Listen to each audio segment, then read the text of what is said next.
এশিয়ার মঞ্চে বাংলাদেশকে স্বপ্ন দেখাচ্ছেন ইংল্যান্ড প্রবাসী দুই ফুটবলার, যাদের একজন উঠে এসেছেন ক্রিস্টিয়ানো রোনালদোর সাবেক ক্লাব থেকে এবং অন্যজন হতে পারেন বাংলার সার্জিও রেমোস। তাদের সামর্থ্য দিয়ে এশিয়ান কাপ কোয়ালিফায়ারে ইতিহাস রচনা করতে পারে টিম টাইগার্স। এশিয়ার মঞ্চে মাঠে নামার আগে বাংলাদেশকে কোন দুই তরুণ স্বপ্ন দেখাচ্ছেন এবং তাদের সামর্থ্য নিয়ে বাকিটা জানবো রিপোর্টে।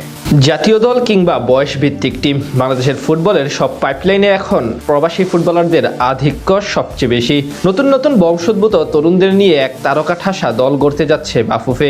বিশেষ করে আগামী দিনে দেশের ফুটবল এগিয়ে নেওয়ার জন্য মূল টিমের সাথে বয়স ভিত্তিক টিমে বিশেষ নজর দিয়েছে সবাই, যারা কিনা সামনে এশিয়ার বুকে নিজেদের অস্তিত্ব জানান দিতে যাবে।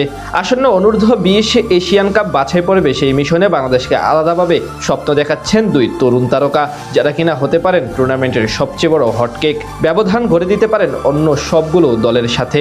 সেই তালিকায় প্রথমজন হলেন Adam Abbas. Cristiano Ronaldo, Casemiro, Bruno Fernandes থেকে শুরু করে দুনিয়ার অনেক নামকরা ফুটবলারদের ক্লাব ম্যানচেস্টার ইউনাইটেড থেকে যিনি উঠে এসেছেন। বাংলাদেশের ফুটবলে আগামী দিনের সবচেয়ে বড় তারকা ধরা হচ্ছে অ্যাডামকে। ইতিমধ্যে দেশে এসে লোকাল তরুণদের সঙ্গে অনুশীলন করছেন তিনি, এমনকি কোচেরও মন জয় করে নিয়েছেন অ্যাডাম। অপার সম্ভাবনাময়ী এই 19 বছর বয়সী ফুটবলার হতে পারেন এশিয়ান কাপ বাছাই পর্বে বাংলাদেশের জন্য হটকেক। অ্যাডামের নানা নানি বাংলাদেশি, তার মা ব্রিটিশ নাগরিক, বাবা জামাইকান। নিজের শেকড়ের টানে ছুটে আসেন লাল সবুজের দেশে।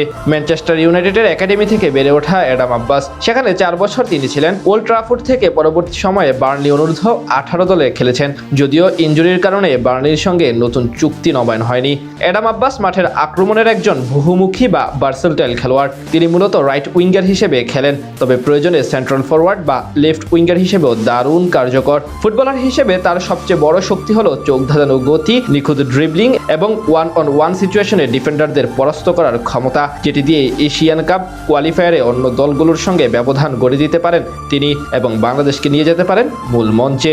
অন্যদিকে বাংলাদেশের জন্য আরেক ত্রাণকর্তা হয়ে উঠতে পারেন জিদান ইউসুফ। আব্বাসের মতো আক্রমণ ভাগের খেলোয়াড় না তিনি, মূলত সেন্টার ব্যাক পজিশনে খেলে থাকেন এই ফুটবলার। এরই মাঝে তাকে ভাবা হচ্ছে বাংলাদেশের সার্জিও রেমোস। 6 ফুট 4 ইঞ্চি উচ্চতার এই সেন্টার ব্যাক অদূর ভবিষ্যতে বাংলাদেশের রক্ষণভাগে সামলানোর নেতৃত্ব দিতে পারেন।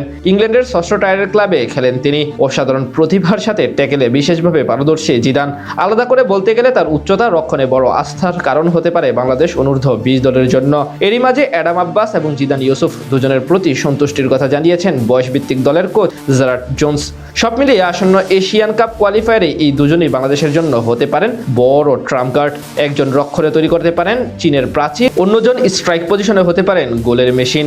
আগামী 31 আগস্ট থেকে 6 সেপ্টেম্বর পর্যন্ত এএফসি অনূর্ধ্ব 20 এশিয়ান কাপ বাছাই পর্ব। টুর্নামেন্টে বি গ্রুপে খেলবে বাংলাদেশ। উজবেকিস্তানের তাশখন্দে হতে যাওয়া এই গ্রুপের প্রতিযোগিতায় বাংলাদেশের ম্যাচ 3টি। 31 আগস্ট উজবেকিস্তান, 3 সেপ্টেম্বর সিরিয়া এবং 6 সেপ্টেম্বর প্রতিপক্ষ ভারত ফুটবল টিম।